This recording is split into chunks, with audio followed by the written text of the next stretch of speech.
अस्सलाम वालेकुम, मैं हूँ शाहजेब खानजादा। बलूचिस्तान के दारुल हुकूमत कोयटा में एक और अफसोसनाक वाक़या पेश आया है।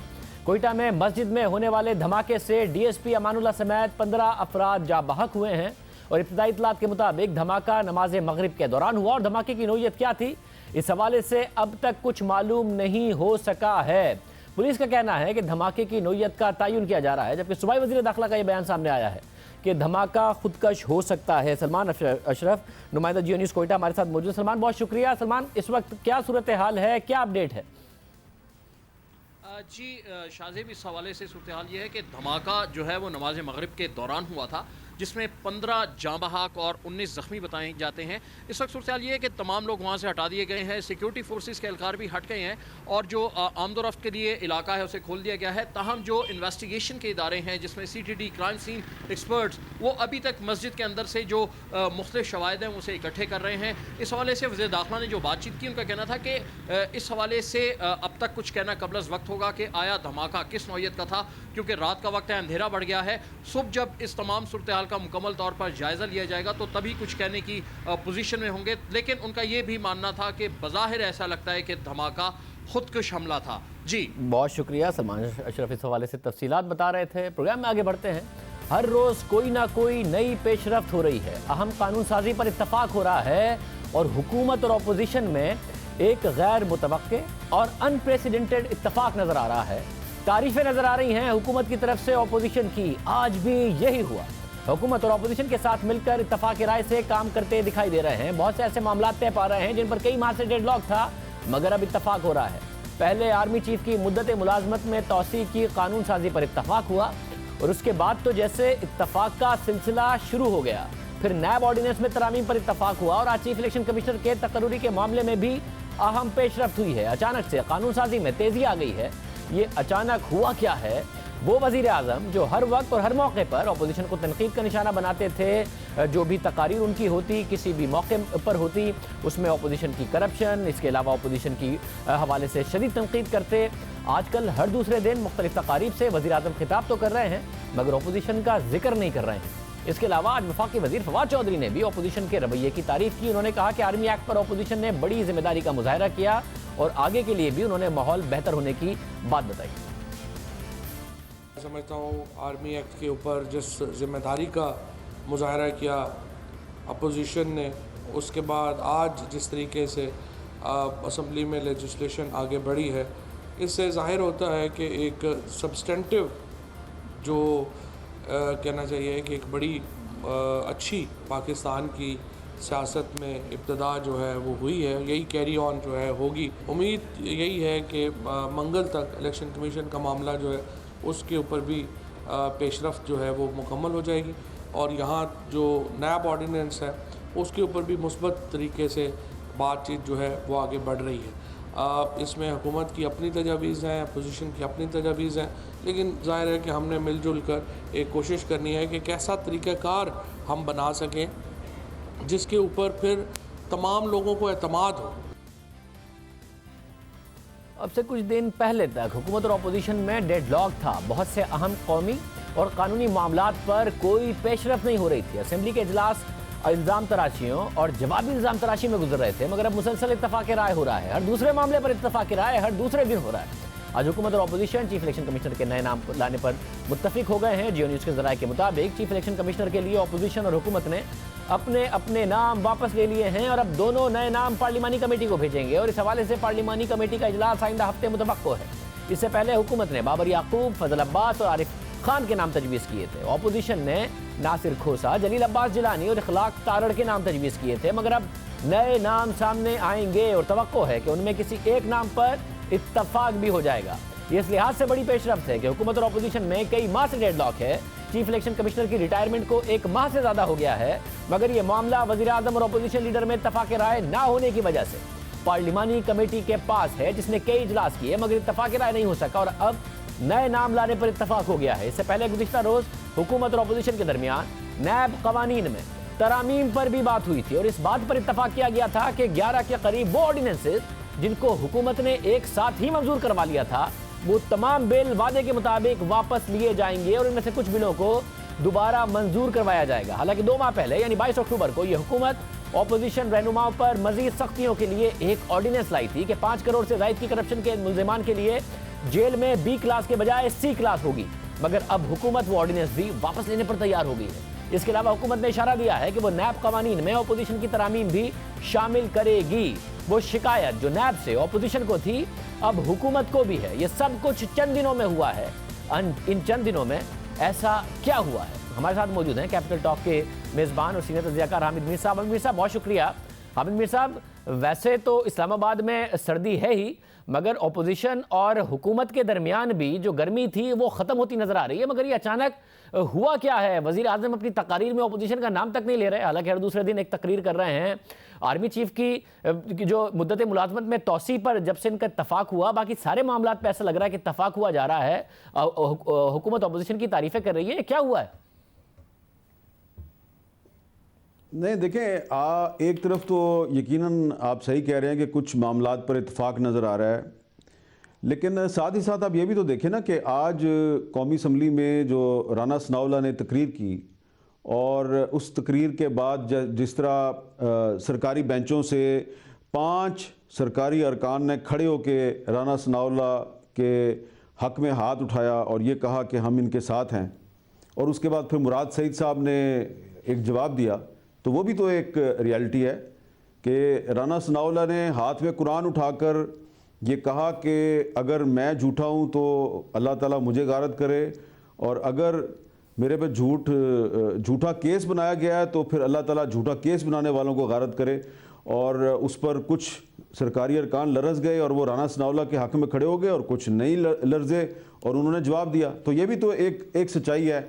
दूसरी तरफ आप ये भी देखें कि इस वक्त हुकूमत के पास भी कोई ऑप्शन नहीं है। आज कुछ वज़रा जो हैं, जब उनके पेश करदा बिल मंजूर हो गए तो उन्होंने भी ऑपोजिशन की तारीफ़ की। जैसे कि डॉक्टर शीरी मज़ारी साहबा जो हैं, जब माजूर अफराद को फैसिलिटेट करने का जो बिल मंजूर हुआ तो उन्होंने उसका क्रेडिट मुस्लिम लीग नून की शाइस्ता परवेज़ मलिक साहबा को दिया और कहा कि ये बिल दरअसल इन्होंने पिछली असम्बली में पेश किया था, पिछली असम्बली में पेश नहीं हो सका, तो अब इन्होंने भी मेरी बड़ी मदद की है, और पीपल्स पार्टी की महरीन रज़ाक भुट्टो ने भी बड़ी मेरी मदद की है। तो ये है एक कौमी असम्बली के इजलास में एक हमें ताउन का माहौल भी नज़र आ रहा है, लेकिन साथ ही साथ हमें एक दूसरे के साथ कन्फ्रंटेशन का माहौल भी नज़र आ रहा है। लेकिन जब ऑपोजिशन को जवाब देने का वक्त होता है तो उसमें फिर हमें मुराद सईद साहब नज़र आते हैं, लेकिन जब लेजिस्लेशन का वक्त होता है तो उस वक्त हमें कुछ हुकूमत के वज़रा जो हैं वो ऑपोजिशन की तारीफ़ करते हुए नज़र आते हैं। तो ऐसा लगता है कि इस वक्त हुकूमत ने वज़रा में कुछ गुड कॉप्स और बैड कॉप्स रखे हुए हैं। बैड कॉप्स जो हैं वो ऑपोजिशन को बहुत एक भरपूर किस्म का जवाब देते हैं, और गुड कॉप्स जो हैं वो लेजिस्लेशन की तरफ उनकी तवज्जो है। और ऑपोजिशन भी जो है वो चाहती है कि अगर इसमें कुछ अच्छी लेजिस्लेशन हो जाती है तो उसका क्रेडिट भी वो उठाने की कोशिश कर रहे हैं। तो मीर साहब, ये जो हालत अमन है हुकूमत और ऑपोजिशन के दरमियान, आपको लगता है मुस्तकिल बुनियादों पर है, कम से कम काफ़ी टाइम के लिए चलेगी? मुझे नहीं लगता कि ये सूरत हाल ज़्यादा अरसा जारी रहेगी, इसलिए कि आने वाले दिनों में जब नैब का कानून मंजूर हो जाएगा तो उसके बाद फिर जो ऑपोजिशन है उसको फिर अगर ऑपोजिशन के तौर पर अगर उन्होंने किरदार अदा ना किया तो फिर अगले इंतखाबात में वो क्या करेंगे। तो इसलिए इस्लामाबाद में हमें इस वक्त दोनों तरह के चेहरे नज़र आ रहे हैं। एक चेहरा जो है उसमें हमें ऑपोजिशन और हुकूमत का ताउन नज़र आता है, और दूसरा चेहरा जो है वो इस वक्त दीवार के पीछे छुपा हुआ है, और उसमें ये दोनों हुकूमत और ऑपोजिशन एक दूसरे के खिलाफ एक और सियासी हमले की मनसूबाबंदी भी कर रहे हैं। मतलब ये वज़ीर आज़म को क्या हुआ है? वो हर दूसरे दिन किसी ना किसी तकरीब से खिताब कर रहे हैं, मगर उनकी तकारीर से वो अग्रेशन, ऑपोजिशन, करप्शन सब निकल गया है। वो क्या हिकमत अमली बना रहे हैं? बिल्कुल ही अलग किस्म की तकारीर कर रहे हैं। देखें, एक चीज़ बहुत काबिल गौर है, उसका ज़्यादा जिक्र नहीं हो रहा। जिस दिन कौमी असम्बली में ऑपोजिशन की 2 बड़ी जमातों ने हुकूमत के साथ मिलकर सर्विसेज एक्ट में तरमीम का बिल मंजूर किया, तो ये एक बहुत बड़ी कामयाबी थी कि मुस्लिम लीग नून और पीपल्स पार्टी ने हुकूमत का साथ दिया। जैसे ही वो तीनों बिल मंजूर हुए तो उसके बाद तवक्को ये थी कि वज़ीर आज़म इमरान खान साहब अपनी नशस्त पर खड़े होंगे और एक बहुत ही भरपूर एक तारीख़ी तकरीर करेंगे अपोजिशन का शुक्रिया अदा करेंगे और ये कहेंगे कि यह हुकूमत की कामयाबी नहीं, ये सबकी कलेक्टिव कामयाबी है, ये हमारी पार्लियामेंट की कामयाबी है। मुबारकबाद देंगे वो पूरी पार्लियामेंट को। लेकिन जैसे ही तीनों बिल मंजूर हुए, उन्होंने अपनी फाइल उठाई और ईवान से बाहर चले गए। तो ठीक है, पिछले 2 दिन से वो अपोजिशन पे तनकीद से गुरेज कर रहे हैं, लेकिन उसकी वजूहात भी तो आप जानने की कोशिश करें ना। आज कौमी असम्बली में PTI के 2 अरकान खालिद मक्सी और सनाउल्लाह मस्ती खेल, MQM के एक मेंबर इकबाल मोहम्मद अली, GDA की एक खातून मेंबर सायरा बानो और एक आज़ाद रुकन असलम भूतानी, ये 5 के 5 आदमी जो हैं ये अपनी ही हुकूमत के ख़िलाफ़ राना सनाउल्लाह की हमायत कर रहे थे। और उधर सेनेट का इजलास चल रहा था और सेनेट के इजलास में कुछ सरकारी अरकान जो हैं, जिसमें सरफराज बुख्ती भी शामिल थे, जिसमें बैरिस्टर मोहम्मद अली साहब भी शामिल थे और भी लोग शामिल थे, वो हुकूमत की पॉलिसी के ख़िलाफ़ उन्होंने धरना दे दिया। तो आप ये देखें कि कौमी असम्बली में और सेनेट में जो हुकूमत के अपने अरकान हैं और उनकी इत्तेहादी जमातों के अरकान हैं, वो हुकूमत की पॉलिसी के ख़िलाफ़ खुल के सामने आ गए हैं। तो इस सूरत हाल में वज़ीर-ए-आज़म इमरान खान साहब के लिए मुनासिब तो यही है ना कि वो ज़रा अपोजिशन पे तनकीद से गुरेज करें और अपने जो नाराज़ अरकान हैं उनको मनाने की कोशिश करें। तो इस वक्त वज़ीर-ए-आज़म इमरान खान साहब की जो आजकल प्रायोरिटी है वो ये है कि अपने नाराज़ अरकान को मनाया जाए, बाद में अपोजिशन को भी देख लेंगे। बहुत शुक्रिया। आमिर मीर साहब हमारे साथ मौजूद थे। एक केस इस वक्त मुश्किल में डाल दिया है उसने तहरीक इंसाफ की हुकूमत को। समझ नहीं आ रहा कि इस केस का क्या करें। तहरीक इंसाफ अपने सियासी मुखालिफिन के उन केसेस पर खुलकर बात करती आई है जो अदालत में ज़ेर समात होते हैं या होते थे। ज़ेर समात और ज़ेर तफ्तीश केसेस पर तहरीक इंसाफ खुलकर असेंबली में और असेंबली के खिलाफ बात करती रही है, करारदादें लाती रही है। इन केसेस पर प्रेस कॉन्फ्रेंसेस होती थी, जलसों में बातें होती थी, यहाँ तक कि ज़ेर समात केसेस की बुनियाद पर पार्लियामेंट के अंदर भी सियासी मुखालिफिन पर तनकीद की जाती थी। ज़ेर तफ्तीश केसेस का रिकॉर्ड पार्लियामेंट में पेश किया जाता था। मगर एक केस ऐसा है जिसने तहरीक इंसाफ की हुकूमत को इतनी दिफाई पोजीशन में डाल दिया है कि वो पार्लियामेंट में इस पर बात करने पर भी एतराज उठा रही है। आज कौमी असेंबली में वफाकी वजीर मुराद सईद ने राना सनाउल्लाह की तकरीर के जवाब में यही मौक़िफ़ इख्तियार किया और अपने खिलाफ मंशियात स्मगलिंग केस पर बात करने पर राना सनाउल्लाह पर तनकीद की। आज राना सनाउल्लाह ने पहली बार कौमी असेंबली में अपने खिलाफ बनाए गए मंशियात स्मगलिंग केस की तफसीलात बताई। उन्होंने हुकूमत से मामले की तहकीकात के लिए जुडिशल कमीशन बनाने का मुतालबा किया। साथ ही स्पीकर से फैक्ट फाइंडिंग के लिए मामले का नोटिस लेने का मुतालबा किया, जिस पर स्पीकर कौमी असेंबली असद कैसर ने उनसे तहरीरी दरख्वास्त तलब कर ली। मैं अल्लाह ताला के इस कलाम को, अल्लाह ताला के इस पाक कलाम को गवाह बना के और रब्बे जुल जलाल के नाम जो छत पे लिखे हैं और उसके नीचे मैं भी खड़ा हूँ और आप भी जो है वो मौजूद हैं, मैं इनको गवाह बना के ये बात करता हूँ कि ये फैक्ट्स में मैं अगर एक लफ्ज़ भी जो है वो गलत कहूँ तो अल्लाह ताला का कहर और गज़ब मेरे ऊपर जो है वो नाज़िल हो। आप कस्टोडियन ऑफ द हाउस हैं। मैं इस मुअज़्ज़ज़ ईवान के रुकन के तौर पे आपसे ये गुजारिश कर रहा हूँ कि आप इस मामले का नोटिस लें, इस मामले को प्रिविलेज कमेटी को भेजें, लॉ एंड जस्टिस कमेटी को भेजें या जिसको आप मुनासिब समझते हैं आप भेजें। मेरा इस बारे में भी कोई चॉइस नहीं है, लेकिन जनाब स्पीकर इसके ऊपर फैक्ट फाइंडिंग हो। मेरी इस तकरीर को, मेरे इस बयान को जो मैंने इस मुअज़्ज़ज़ ईवान में आपके और मुअज़्ज़ज़ मेंबरान के सामने दिया है, इसको आप रेफ़र करें स्टैंडिंग कमेटी को, उनसे कहें कि वो इसके ऊपर फैक्ट फाइंडिंग करें और फैक्ट फाइंडिंग जो है इस मुअज़्ज़ज़ ईवान के सामने रखी जाए। उसके बाद फिर जो फैसला होगा मुझे जो है वो कबूल होगा। आप मुझे रिटन में करूँगा। मुझे देना चाहते हैं, आप मुझे रिटन में दें, फिर मैं इसको जो लीगल प्रोसीजर। जनाब स्पीकर यही स्टेटमेंट है। मैं यही स्टेटमेंट जो है वो आपके सामने इन राइटिंग भी जो है वो पेश कर दूंगा। इसके मुताबिक राना सनाउल्लाह ने अपनी तकरीर में इंसाफ का साथ ना देने वालों पर तनकीद की। तो इस मौके पर हुकूमती अराकीन, जिनमें तहरीक इंसाफ के खालिद मक्सी, सनाउल्लाह मस्ती, MQM के इकबाल मोहम्मद और GDA के सायरा बानो ने खड़े होकर उनकी हिमायत की, जिस पर राना सनाउल्लाह ने जिंदाबाद कहा।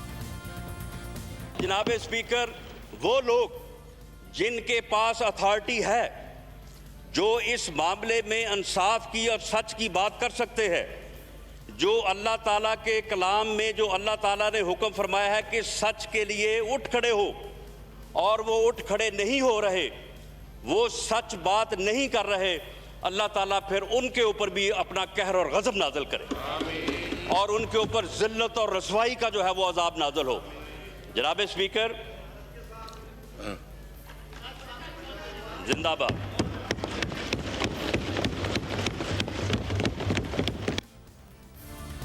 राना सनाउल्लाह अपने केस की जुडिशल कमीशन और पार्लिमानी सतह पर तहकीकात का मुतालबा कर रहे हैं। अब दिलचस्प बात यह है कि तहरीक इंसाफ तो खुद माजी में मॉडल टाउन का वाकया हो, इलेक्शन कमीशन में धांधली पर जुडिशल कमीशन का मुतालबा करती रही है, मुख्तलिफ वाकयात पर जुडिशल कमीशन का मुतालबा करती रही है, मगर राना सनाउल्लाह के मुकदमे में इस बात के लिए तैयार नहीं है। जब राना सनाउल्लाह ने मुतालबा किया तो तवक्को थी कि तहरीक इंसाफ भी कहेगी कि जी इस मामले में, क्योंकि माजी में हमारा ये मौक़िफ़ रहा है, हालांकि माजी में तहरीक इंसाफ पर ये तनकीद होती थी कि मुकदमात को जो राइट फोरम है उस पर चलने दीजिए, मगर तहरीक इंसाफ की माजी में पॉलिसी अलग थी तो वो भी यही कहेगी। मगर इस हवाले से वफाकी वज़ीर मुराद सईद ने जवाब देने की बजाय मज़ीद सवालात उठा दिए। राना सनाउल्लाह के केस से मुतालिक मुराद सईद का कहना था कि मामला अदालत में ज़ेर समाअत है, असेंबली में कानून साजी के बजाय अदालती केसेस को उठाया जा रहा है और तकरीरें की जा रही हैं।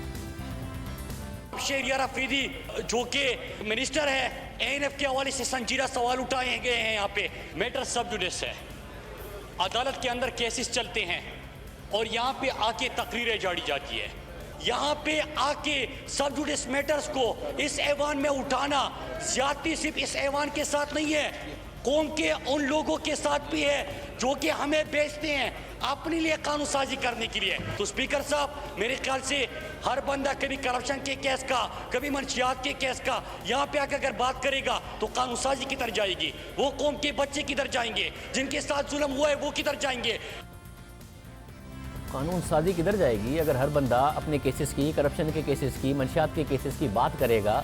कि मुराद सईद साहब कह रहे हैं, हमने इस पर फिर तहकीक करना शुरू की तो असेंबली के अंदर तहरीक इंसाफ के रहनुमाओं की ज़ेर तफ्तीश और ज़ेर समाअत केसेस की एक इतनी बड़ी तादाद मौजूद है कि हम उसे पूरे प्रोग्राम में चला भी नहीं सकते। मगर मुराद सईद साहब ही के अब से पिछले दिनों तक की भी जो तकारीर हैं, ज़ेर तफ्तीश केसेस, ज़ेर इल्तवा केसेस, ज़ेर समाअत केसेस, उनके हवाले से मुराद सईद कह रहे थे अगर अब शहबाज शरीफ के केसेस हैं हम उस असेंबली में बात करना चाहते हैं तो यही तो जमहूरियत है। मगर अब कह रहे हैं कि कानून साजी होनी चाहिए असेंबली में। राना सनाउल्लाह का केस एक बहुत बड़ा मसला बन गया है हुकूमत के लिए, जिस पर वो बात करने को तैयार नहीं है। हालांकि इस केस पर तो खुद सबसे पहले असेंबली में बात जो करना शुरू की, इल्ज़ामात राना सनाउल्लाह पर लगाना शुरू किए अगर हुकूमत की तरफ से किसी ने, तो वज़ीर मुमलिकत बराए नारकोटिक्स कंट्रोल शहरियार अफरीदी हैं। पहले उन्होंने मीडिया पर आकर बात की, DG ANF के साथ प्रेस कॉन्फ्रेंस की, फिर राना सनाउल्लाह तो जेल में थे, उनके प्रोडक्शन ऑर्डर जारी नहीं हो रहे थे, उनका मौक़िफ़ सामने नहीं आ रहा था, ना मीडिया पर ना असेंबली में। तो मीडिया पर, असेंबली में अगर कोई था तो वो शहरियार आफरीदी थे जो इस ज़ेर समाअत मुकदमे पर एक तरफा बयानियाँ दे रहे थे। किसी MNA या सेनेटर ने उस वक्त नहीं कहा कि इस मुकदमे पर बात ना करें, कानून साजी पर बात करें। मैं आपको बताऊं, तमाम सबूत मौजूद हैं, अदालत में चीज जाएगी और सुन लें वो लोग जो ANF पर सवाल उठा रहे हैं कि ये फैब्रिकेटेड या FIR इधर उधर या किसी को फंसाने का काम नहीं करते। जिसने मेरे मुल्क की नस्लों को इस नासूर में मुब्तला किया कि इस पर अब कॉम्प्रोमाइज नहीं करेगी तहरीक इंसाफ की हुकूमत। जब 3 हफ्ते तक उनको बाकायदा फॉलो किया गया, फुटेजेस हमारे पास सब कुछ अवेलेबल है, उसके बाद जब हाथ अल्लाह के फजल से डाला तो बताया गया राना साहब ये आपका सामान है। उन्होंने कहा जी मेरा है, ये हम खोल सकते हैं? हाँ जी खोल लें। जब खोला और नीचे से जो चीज निकली तो आपको उस रब की कसम है ख्वाजा साहब कि आप जब अकेले में मिले आप दिल पर रखे और उनसे पूछे कि आपको अपनी औलाद की कसम कि ये आपका या किसी और का है, उनकी आंखें आपको बता देगी मेरे रब के फजल से। इसके अलावा मुराद सईद ने अपनी तकरीर में दावा किया कि राना सनाउल्लाह की गिरफ्तारी के वक्त उनके बैग से कपड़े भी निकाले गए और राना सनाउल्लाह ने तस्लीम किया कि ये उनके कपड़े हैं। क्या ANF एक आज़ाद इदारा है, खुद मुख्तार इदारा है। वो जो मौक़िफ़ पेश कर रहा है वो ये है कि इनसे पूछा गया कि ये बैग आपका है, इन्होंने जवाब दिया कि हाँ। फिर इनके कपड़े उतार के उनसे वहाँ पे कपड़े निकाल के बैग से उनसे पूछा गया कि ये आपके हैं, कहते कि हाँ। और वहाँ पे जो मंशियात बरामद हुई उसका भी जिक्र हुआ। सही तलाशी के दौरान जिन कपड़ों का जिक्र कर रहे हैं इनका कोई जिक्र राना सनाउल्लाह के खिलाफ दर्ज की गई FIR में नहीं है। राना सनाउल्लाह तो जो पहले से दर्ज की गई FIR है उसके भी इनकारी हैं, मगर जो FIR है उसके मुताबिक एक नीले रंग के सूटकेस का जिक्र है। एएनएफ के डिप्टी डायरेक्टर अजीजुल्लाह की मुद्दत में दर्ज की गई एफआईआर के मुताबिक लैंड क्रूजर में पिछली नशिस्त पर मौजूद राना सनाउल्लाह से गवाहों के रूबरू मंशियात से मुतालिक पूछा गया तो उन्होंने अपनी पिछली सीट के रखे एक नीले सूटकेस में हेरोइन की मौजूदगी तस्लीम करके सूटकेस की जिप खोलकर उसके अंदर लगी प्लास्टिक शीट के पीछे मौजूद हेरोइन के लिफाफे की निशानदही की। अब राना सनाउल्लाह तो एएनएफ की इस बात को भी झूठ कहते हैं, मगर मुराद सईद ने और बातें कर दी हैं कपड़ों की और ये सारी की सारी बातें। इसके साथ साथ मुराद सईद ने राना सनाउल्लाह के एतराज़ का जवाब भी कहा कि इस हवाले से एएनएफ का मौक़िफ़ शहरियार आफरीदी पीर को असेंबली में पेश करेंगे।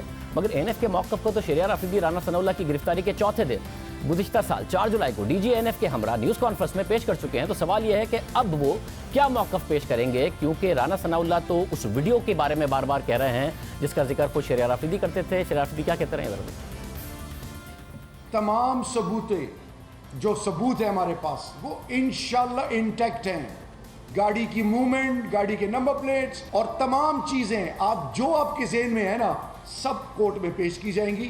एक चीज़ आप जहन में रखें, अभी जज्बात में आके नाम ले लें और ये करें वो करें, वो जो इसमें तमाम मुलव्विस लोग हैं, अगर उनकी औलादों को कल हो जाए, कौन आप में से कोई जिम्मेदारी लेगा?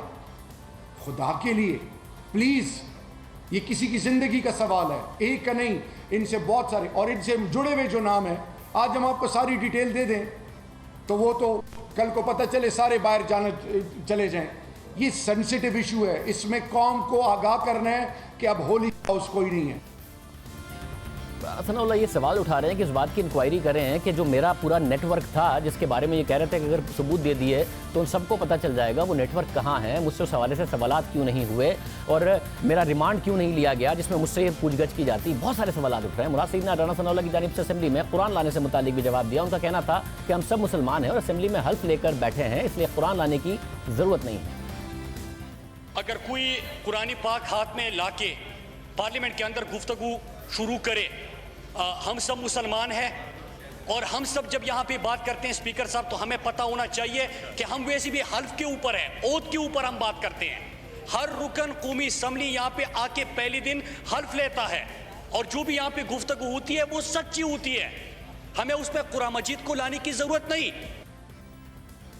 मुराद सईद कुरान उठाकर बात करने पर एतराज़ कर रहे हैं। जाहिर है कि मज़हब को इन मामलात में लाकर मुतनाज़ बनाना गलत है, मगर इस केस से मुतालिक ऐसी बातें खुद उनके वज़ीर शहरियार आफरीदी करते आए हैं। शहरियार आफरीदी से जब भी इस केस पर सवाल पूछे जाते थे तो सबूत देने के बजाय वो अल्लाह और रसूल का हवाला देते थे, कलमा पढ़ते थे, कलमा पढ़ के कहते थे और ये कहते थे कि जान अल्लाह को देनी है। शहरियार आफरीदी मज़हब का इस्तेमाल करके राना सनाउल्लाह पर इल्ज़ाम लगाते रहे, किसी ने उन्हें नहीं रोका, किसी ने उन्हें मना नहीं किया। अब राना सनाउल्लाह अपने दिफा में कुरान उठा रहे हैं तो हुकूमत एतराज़ कर रही है कि ये नहीं करना चाहिए। आज असेंबली में राना सनाउल्लाह की जानिब से उठाए गए सवालों के जवाब में मुराद सईद ने मज़ीद सवाल उठा दिए, मगर लाहौर हाई कोर्ट राना सनाउल्लाह की ज़मानत पर रिहाई के फैसले में भी सवाल उठा चुकी है और फैसले में सियासी इंतकाम की भी बात की गई है। लाहौर हाई कोर्ट के तफसीली फैसले के मुताबिक राना सनाउल्लाह के वकला ने दलाइल में कहा कि उनके खिलाफ मुकदमा इसलिए बनाया गया क्योंकि वो हुकूमती पॉलिसियों पर खुलकर तनकीद करने वाले अपोजिशन पार्टी के रुकन थे, जिसकी वजह से राना सनाउल्लाह को जेल में डाला गया। इन दलाइल के हवाले से फैसले में कहा गया है कि जमानत के केस में ऐसे दलाइल को अहमियत नहीं दी जाती, मगर इस तनाजुर में कि राना सनाउल्लाह खुलकर तनकीद करने वाले अपोजिशन पार्टी के रुकन हैं, इस पहलू को नज़रअंदाज नहीं किया जा सकता कि हमारे मुल्क में सियासी इंतकाम का निशाना बनाना खुला राज है। इस हवाले से कानून वाज़ेह है कि इल्ज़ाम की संगीनी की बुनियाद पर जमानत खारिज नहीं की जा सकती। अगर इस्तगासा का केस मशकूक हो तो इसका फ़ायदा मुल्ज़िम को होता है और प्रोसिक्यूशन के केस में यह बात वाज़ेह है कि उसमें खामियां मौजूद हैं और मज़ीद तहकीकात की ज़रूरत है, इसलिए ज़मानत मंजूर की जाती है। फैसले में राना सनाउल्लाह की गिरफ्तारी के बाद एएनएफ की तरफ से उनका जिस्मानी रिमांड न लेने पर भी सवालात उठाए गए हैं। फैसले में कहा गया है कि एफआईआर के मुताबिक राना सनाउल्लाह फैसलाबाद और लाहौर में मंशियात का नेटवर्क चला रहे थे, मगर गिरफ्तारी के अगले दिन राना सनाउल्लाह को अदालत में पेश किया गया तो तफ्तीशी अफसर ने इस नेटवर्क की तफ्तीश के लिए राना सनाउल्लाह के जिस्मानी रिमांड की दरख्वास्त तक नहीं की, जो इस जानिब इशारा है कि तहकीकाती एजेंसी को राना सनाउल्लाह के मंशियात स्मगलिंग का नेटवर्क सामने लाने में दिलचस्पी ही नहीं थी। अदालत के मुताबिक तफ्तीशी अफसर ने इस केस में मुल्जिम का जुडिशल रिमांड देने की दरख्वास्त कर दी। हालांकि ऐसे केसेस में आमतौर पर जिस्मानी रिमांड मांगा जाता है ताकि मुल्जिम की ऐसी सरगर्मियों को सामने लाया जाए। एएनएफ की इस कार्रवाई के हवाले से अदालती फैसले में कहा गया है कि इस केस में प्रोसिक्यूशन के रिकॉर्ड के मुताबिक ये तस्लीम शुदा पोजीशन है कि जिस जगह पर बरामदगी हुई यानी रावी टोल प्लाजा, वहां मंशियात की बरामदगी से मुतालिक रिकवरी मेमो नहीं बनाया गया, बल्कि मुल्जिम और उसके साथ केस प्रॉपर्टी को पुलिस स्टेशन ले जाकर जरूरी दस्तावेजात अमल मुकम्मल किया गया। लाहौर हाई कोर्ट के फैसले में एएनएफ की कार्रवाई पर अहम कानूनी सवालात उठाए गए और उसके अलावा सिर्फ लाहौर हाई कोर्ट ने ही ये सवालात नहीं उठाए। ये जो मामला था ये बाकायदा तौर पर काबीना में भी गया। काबीना के अराकीन राना सनाउल्लाह मंशियात केस में सबूत सामने ना आने, जमानत के फैसले में अदालत के सवाल उठाने के बाद पहले ही परेशानी का इज़हार कर चुके हैं। इस बारे में हम 31 दिसंबर के वफाकी काबीना के इजलास की अंदरूनी कहानी बता चुके हैं। इस इजलास में DG ANF major general Arif Malik ने काबीना को राना सनाउल्लाह केस पर ब्रीफिंग दी थी और उन्हें और शहरियार आफरीदी को इंतहाई सख्त सवालात का सामना करना पड़ा था। जराये के मुताबिक वजीर science and technology Fawad Chaudhry ने डीजी एएनएफ से पूछा था कि राना सनाउल्लाह की गिरफ्तारी के बाद आप प्रेस कॉन्फ्रेंस में आए, फुटेज का जिक्र हुआ, वो क्यों नहीं सामने लाए। उन्होंने सवाल किया कि अगर पूरा गैंग था तो अगले दिन राना सनाउल्लाह का जिस्मानी रिमांड क्यों नहीं लिया गया ताकि तफ्तीश की जाती और इस गैंग को सामने लाया जाता। फवाद चौधरी ने तनकीद की कि राना सनाउल्लाह को इतने दिन जेल में रखा गया मगर राना सनाउल्लाह के बयान की एक वीडियो तक रिकॉर्ड नहीं की गई। फवाद चौधरी ने वज़ीर आज़म इमरान खान को मुखातिब करते हुए कहा था कि मैं जितना आपको जानता हूं यह नहीं हो सकता कि आपने किसी पर भी हेरोइन का इल्ज़ाम लगवाकर मुकदमा बनवाया हो। इस मौके पर फवाद चौधरी ने जॉन एलिया का यह शेर पढ़ा कि मैं भी बहुत अजीब हूं, इतना अजीब हूं कि बस खुद को तबाह कर लिया और मलाल भी नहीं है।